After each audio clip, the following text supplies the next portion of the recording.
Colorado flooding cuts off mountain towns, kills 3. CBS News. cbsnews.com/CBS Evening News/CBS This Morning/48 Hours/60 Minutes/Sunday Morning/Face the Nation. Video. U.S. World. Politics.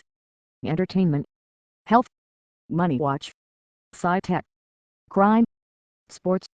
More blogs. The feed battleground. The WH Web Shout 60 Overtime. Face-to-face resources. Mobile radio. Local. Log in. Join cbsnews.com. Sign in with profile. Manage my newsletter subscriptions. Update my email address. Change my password. Log out. CBS/AP/September 12, 2013, 9:23 p.m. Colorado flooding cuts off mountain towns, kills 3. Play CBS News video. Updated 9:23 p.m. at Leon, Colo. Heavy rain sent walls of water crashing down mountainsides Thursday in Colorado, cutting off remote towns, forcing the state's largest university to close and leaving at least 3 people dead across a rugged landscape that included areas blackened by recent wildfires.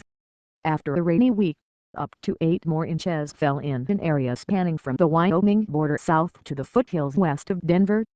Flooding extended all along the Front Range Mountains and into some cities, including Colorado Springs, Denver, Fort Collins, Greeley, Aurora and Boulder. Play video. Watch. Man rescued from flooded car. Numerous roads and highways were washed out or made impassable by floods. Floodwaters poured into homes, and at least a few buildings collapsed in the torrent. As CBS News correspondent Barry Peterson reported, Nate Foster heard a horn honking at about 1:30 a.m. The neighbor was trapped in a car.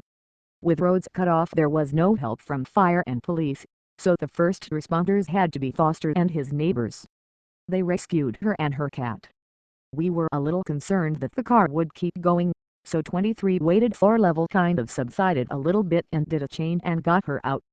And why did he do it? She needed help, said Foster. Boulder County appeared to be hardest hit.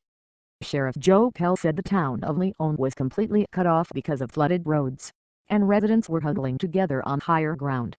Although everyone was believed to be safe, the deluge was expected to continue into Friday.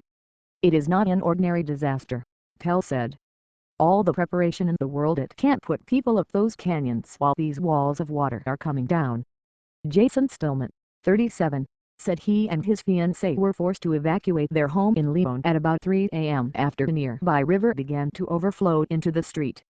Stillman, who was staying at a friend's house on higher ground, went back to his neighborhood in the afternoon and saw how fast-moving water had overturned cars and swept away homes at a nearby trailer park. The emergency crews rescued a man trapped inside a car that fell into a waterway after a bridge in Lafayette was washed out, Thursday, September 12, 2013. /KCNC. From what I could tell, my house is sitting in Class 3 rapids, he said. When he returns, it's going to be a sobering experience. By mid-afternoon, some high-clearance vehicles were on their way to the town, where the Red Cross said about 200 people sought shelter in an elementary school. National Guard rescue helicopters were grounded by fog and low visibility.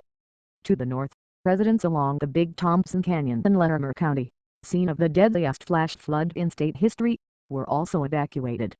The Big Thompson River flooded in 1976 after about a foot of rain fell in just 4 hours, killing 144 people.